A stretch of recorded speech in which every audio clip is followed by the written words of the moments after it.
What is the worst part about traveling? Packing.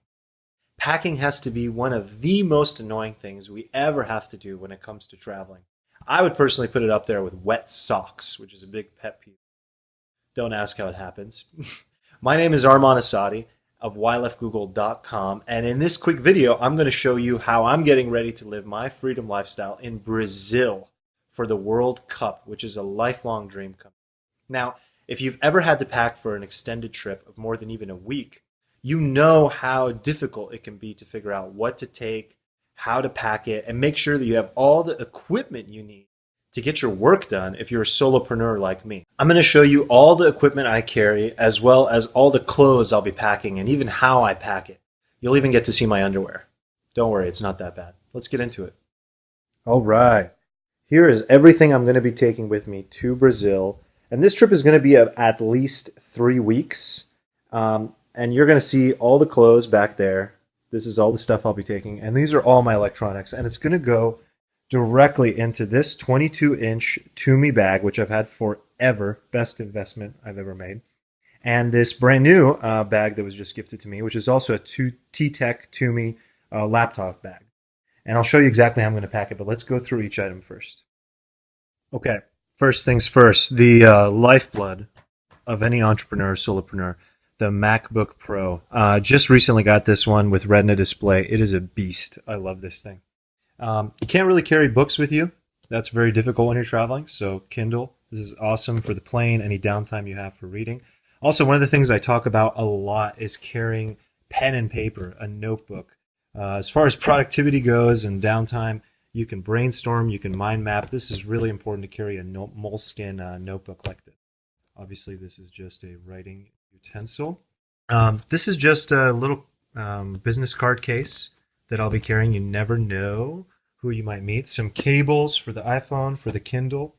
And then let's dig into this right here. This is from my old company, 3M, that I used to work for. It's like a lotion hand sanitizer.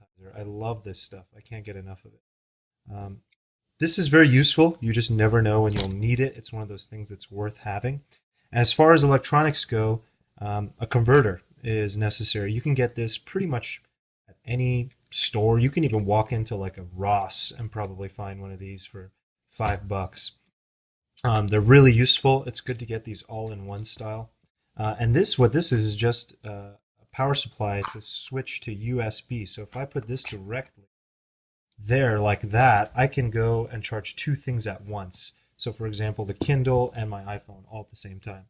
And again, on the theme of charging and making sure you have enough battery life, this was a gift to me by a good friend. It's called a Mophie, and it's basically a battery pack. You charge it up through USB to your laptop or to exactly right here, and you get all the juice you need, and you can charge it directly to any USB-powered devices. Really, really useful. I use this on a daily basis, even when I'm not traveling.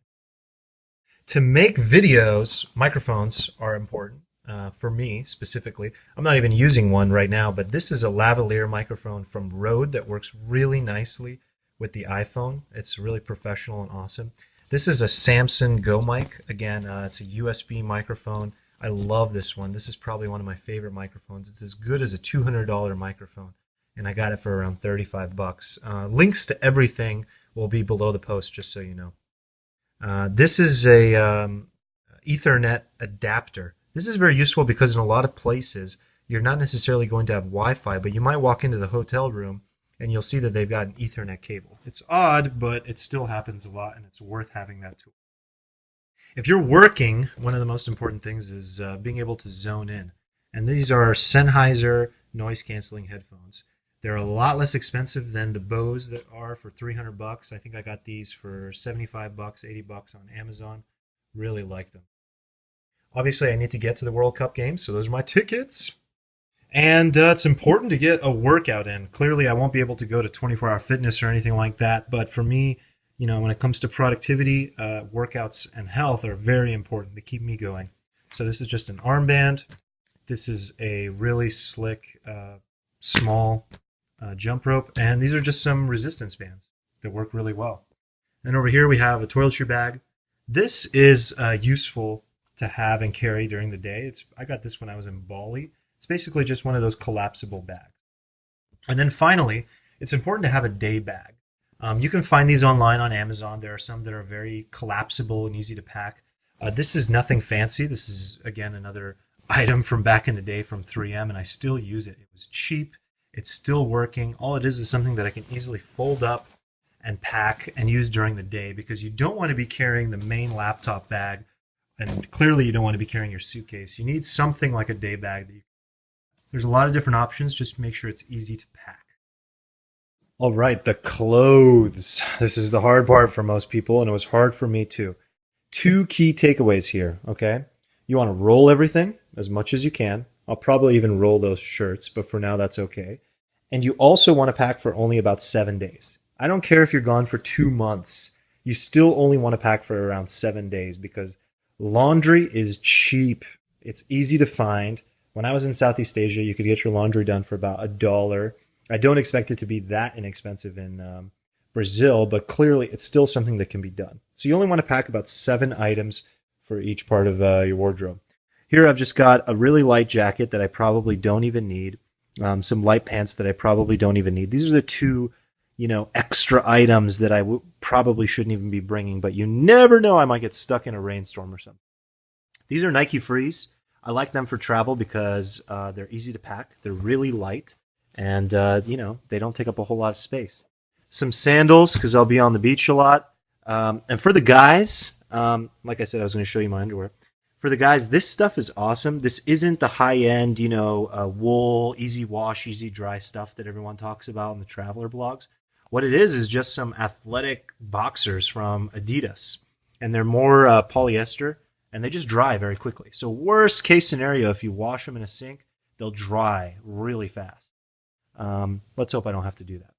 And then as far as the rest goes, just some shorts here. I've got 7 shorts. Most of them are just actually swim trunks. I would say 3 or 4 of them are, with pockets, which are just easy to dry again and easier to take care of and wash. Some socks and some shirts. As far as the shirts go, they're mostly tank tops, a couple t-shirts, 1 very casual dress shirt, and 1 polo shirt. With that and the jeans that I'll be wearing, I should be able to get away with just about anything. Going fancy is not a big deal when you're traveling. If you need something fancy, you can always pick it up when you get there. And I'm going to now pack all of that into the suitcase that I showed you. And I'm going to be using, for the first time, this Swiss Gear space-saving packing bag. They're supposed to vacuum seal everything. Let's see how it turns out. All right, that is it. All packed up. Everything I need in the bag with a little room to spare. Maybe I'll bring back something for the family and friends. And that's it. We're all done here. Hope you enjoyed that little video. I tried to put in as much as I could as far as the tips and tools and equipment that I use to get everything done. Underneath this video in the description notes, or if you're on the blog itself, you'll find it below the video. You'll find everything that I've mentioned or showed you in this video. The main thing is, as far as equipment, invest in that stuff now, because you're going to use it for years to come. And it's really going to make your life a lot easier when you're traveling. Traveling is amazing and it's a lot of fun, especially when you figure out how to balance work and play. But you have to have the tools to get things done. Hopefully you enjoyed this video. If you did, please like this video and share it with a friend who's going on a summer trip. And hopefully they'll find something in here that they can use for their next workation. And also, last but not least, head over to ylefgoogle.com and please jump on the Insider newsletter where you'll get free updates on all the videos and all the blog posts as they come out, and a whole lot of other good stuff I don't even post on the blog. Thanks, take care, until next time.